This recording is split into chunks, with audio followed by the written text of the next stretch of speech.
Hello everybody, welcome to my how-to video on the Lexus NX300h. Today, in a very cold and dreary autumn day, I'm going to show you how to change the oil on the Lexus 300h. My vehicle is a 2021, so the oil change procedures should be the same for all the 300h vehicles. If you have a 200T 300 turbo vehicle, I've been told by the Lexus dealer the parts are the same. The procedures might be slightly different. So if you want to change the oil on the turbo vehicles, I suggest that you consult with an automotive specialist on what you need to do that's different from my 300h. Also, I highly recommend that, even though I'm giving you part numbers here, that you double check with the Lexus dealer on what parts you need. With Lexus and Toyota, they do tend to change part numbers, supersede part numbers, come with better parts, so I don't want to give you bad information. So finally, I want to add that I'm not going to show you how to change the oil. I'm just going to show you what the procedures are to change the oil in the 300h. So if you need step-by-step instructions on the oil change, how to change your oil in your vehicle, just general information, you should probably look at another video. And finally, this is safety sensitive work, or you're working on the maintenance you're doing on the vehicle. If you're not sure, you're kind of lost, please contact an automotive specialist. You can damage the oil if you don't do these procedures, if you do these procedures improperly. So that's my disclaimer. Let's get on to what you need to know. Okay, for starters, our vehicles have a cartridge filter. And I'm going to talk more about this cartridge filter, but the part number for the filter is a 04152-Yankee Zulu Zulu Alpha 1. Yes, the Lexus dealer uses Toyota filters. You'll find most of the filters in your vehicle are Toyota parts. Second of all, you will need one of these washers, these gaskets. They go underneath the drain plug. I replace them every time I remove the drain plug, no matter what. So get these at your local Lexus or Toyota dealer. My Toyota dealer gives me these free when I purchase an oil filter. That's why I'm using the Toyota oil filters. If not, I think they're like 75 cents, $1 at the Lexus dealer.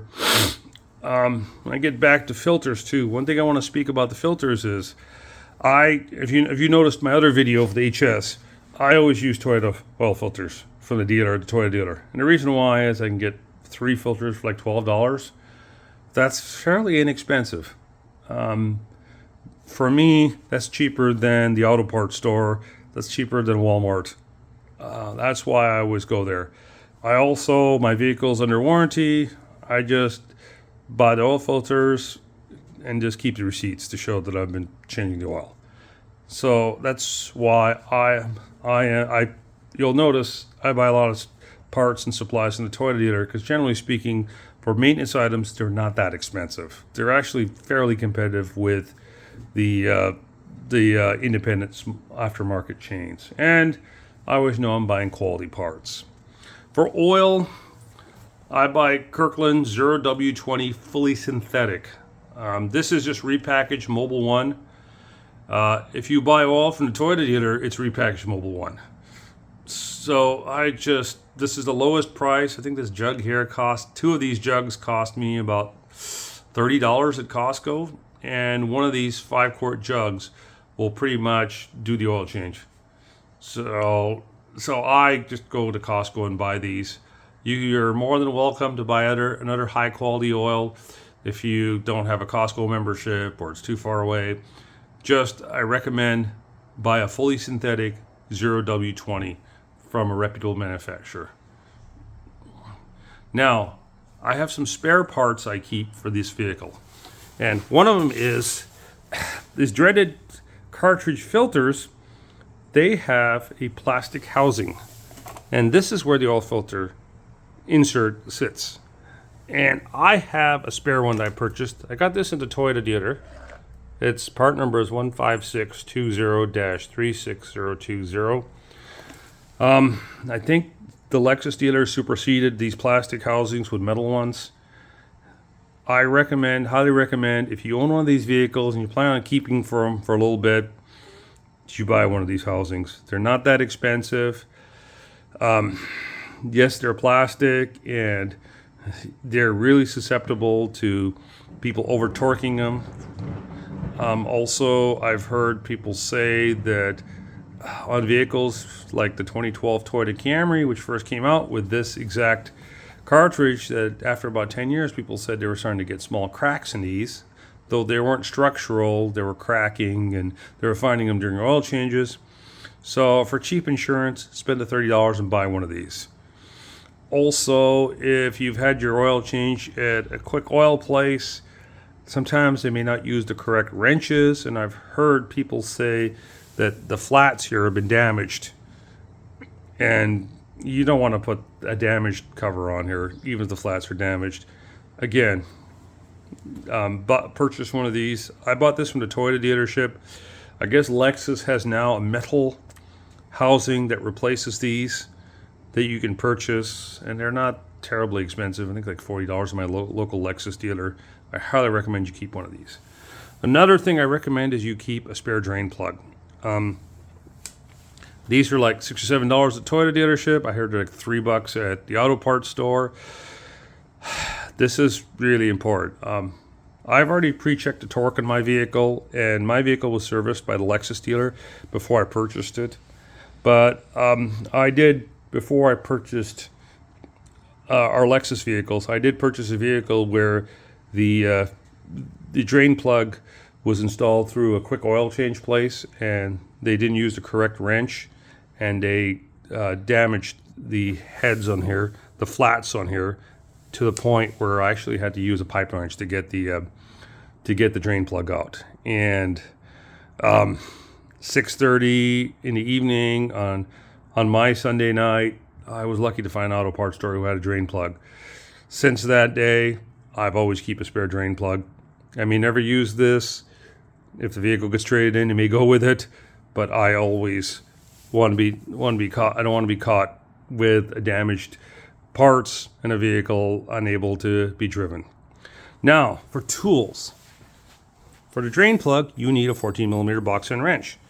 And the reason I'm mentioning a box end wrench is if you use the open end version of these, especially if somebody's really torqued these drain plugs, you can damage and round off the flats really easy. So always use a box end wrench. This is a 12-point. I know friends who use 6 points only. Again, they don't want to damage the drain plugs. Just use the box end wrench. The best part about it, it gives you the right amount of torque. You're not going to over torque it versus like using a 3/8 socket or a T-bar or such. Now, as for the wrench to remove the filter housing, I bought this from Matco. This is a Matco tool, and see if I can give you a good view on this here. It's a Toyota 110. This is the standard tool they sold. I used to own a 2012 Toyota Camry hybrid, so I bought this for that vehicle like 12 years ago. This still works on the NX, and I believe Matco still sells this. The Toyota dealer also sells a tool similar to this for about $15 to $20, so you can go buy one there too. Please get one of these. Many of the tools to remove the housings don't fit very well. They slip and they can damage your housing, and hence you damage the rounded flats. I'm going to show you how this fits. If you don't mind here, because I'm kind of, there you go. So it just fits like this, just above, and helps remove it. It's a really nice fit. It's just tight enough that it actually grips the flats, but it's loose enough that you can get it off. I have found that wrenches that are not correctly manufactured will either damage the flats, or they're so tight that you have to beat them off. So this is a really good tool. Again, I can't recommend enough the Matco tool. And the Toyota tool is very similar to this. It makes me wonder if Matco sells it for the Toyota dealer. And for this tool specifically, I have a 3/8 ratchet. Sorry, a 1/2 inch ratchet with a 3/8 extension. You're going to find, depending on who's put these on, some of these are on really tight. Now, I have to get back to the cartridge filter. The cartridge filter has a little bit of controversy. There's folks who love these things and they hate these things. And I'm going to show you, I'm going to open up the box here and show you what we find inside the box. It's really important. Okay. For starters, you get 2 O-rings. One O-ring is for the body and one O-ring is for the silver cap.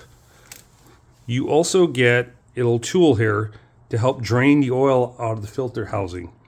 I don't use this, but I'll explain to you how you use this. And finally, this is the actual filter. It's a real simple filter. I want to talk about this a little bit more here. Our vehicle, the 2021 Lexus NX, is the last vehicle to use this type of filter. After our vehicles, Toyota went back to using spin-on filters. I'm not sure exactly why Toyota went to these originally. Several other manufacturers like Volvo use these as well.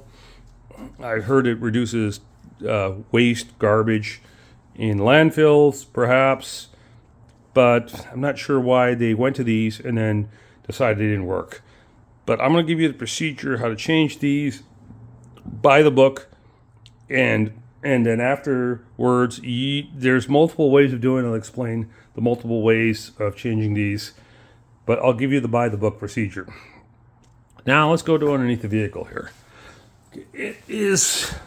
I'm a 6'3", 220-pound guy. I'm a big guy, so I have to jack the vehicle up to get underneath here.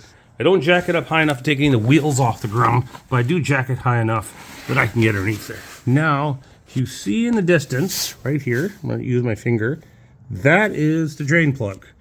And that is the location of the drain plug. It's not too far behind the front of the vehicle. And the filter, I have to get really close, is right here. There's a filter housing. The procedures, according to the book, are to remove this center cap, and you will insert the white tool, drain the oil out, and then install the filter housing tool over here and remove the filter housing. That is a procedure for changing the oil. Most people I know just put the tool on and take this off. If the oil spills, it spills, and reinstall it. The dealership follows the procedure of removing this and using the tool. So if you've bought one of these new, I recommend you just take this off, even if you don't drain the oil, to replace the O-ring inside here, because we don't know how old it is.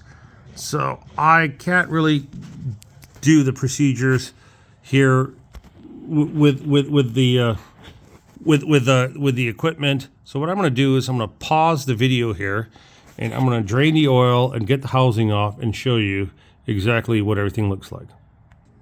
Okay, welcome back. Through the magic of video editing, I've got the oil drained, and I've got my filter housing removed and my drain plug removed.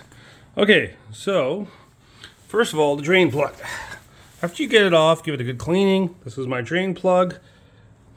Let me put it here where you can see it. Sorry about that.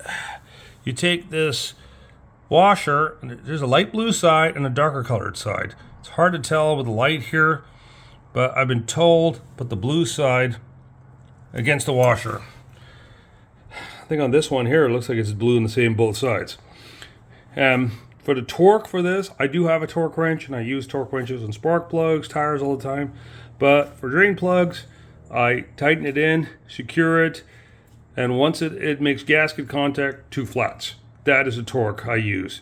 There is a torque, I think it's 15 foot-pounds for the torque wrench. I just find it's easier to do it that way. Again, I use that box end portion of the combination wrench, 14 millimeters, and you don't really over torque it. Now for the filter housing, One thing I need to mention, it's really important. My Toyota 2012 Toyota Camry, if you look, there's these plastic ears that hold this metal portion in here. They're really hard to see, but they're in the bottom here.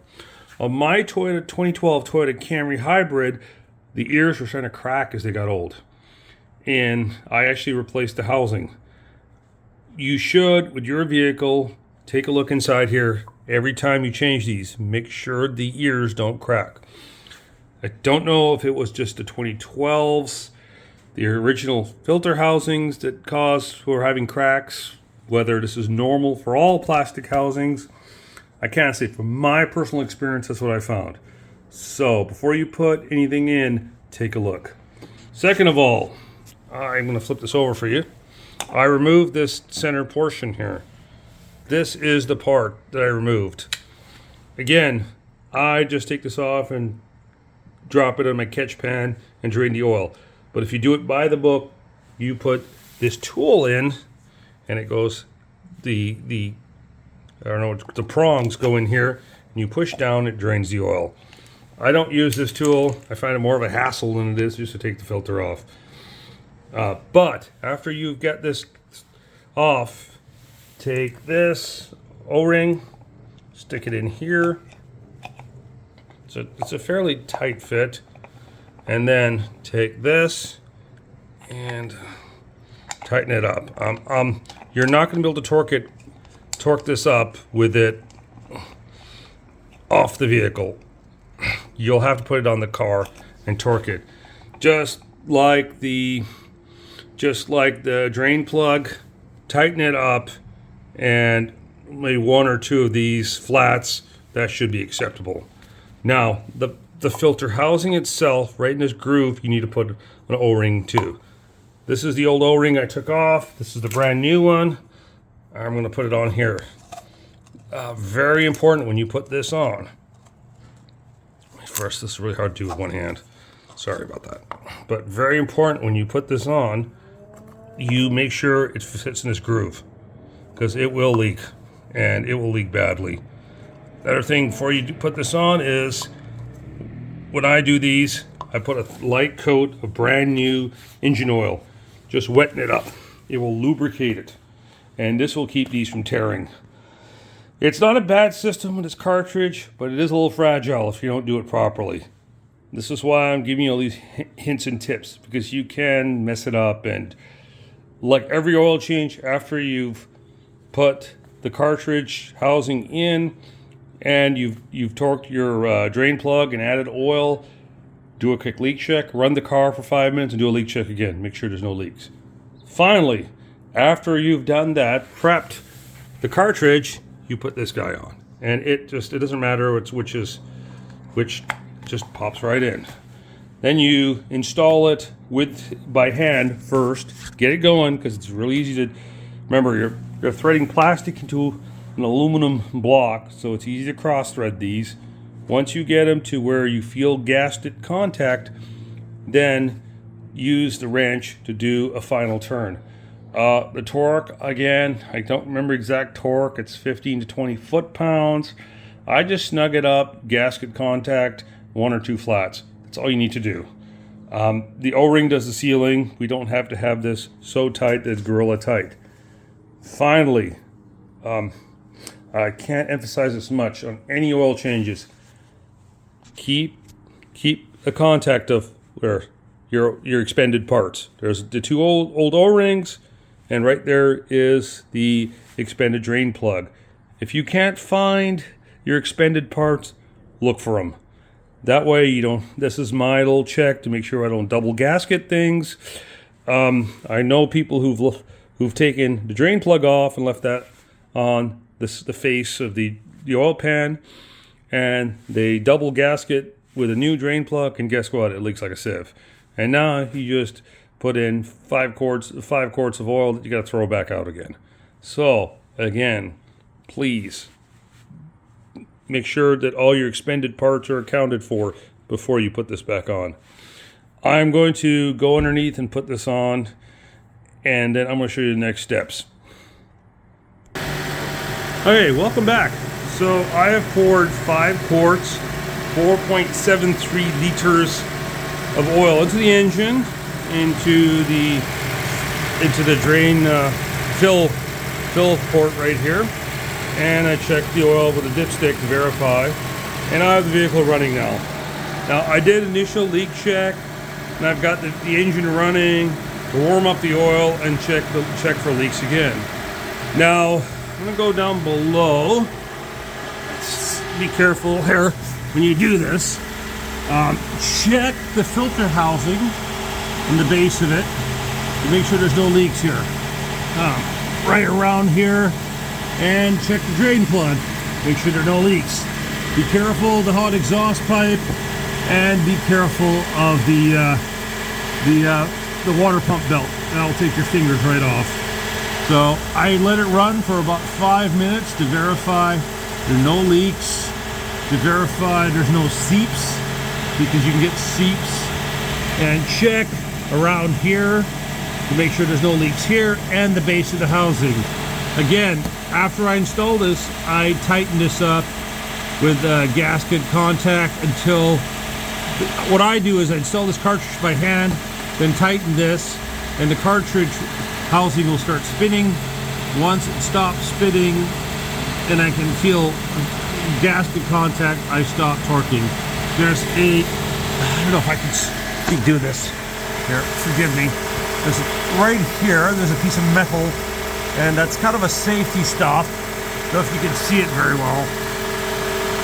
It's right here. This metal portion right here, that's a safety stop. It's like a catch to keep the housing from backing off from vibration.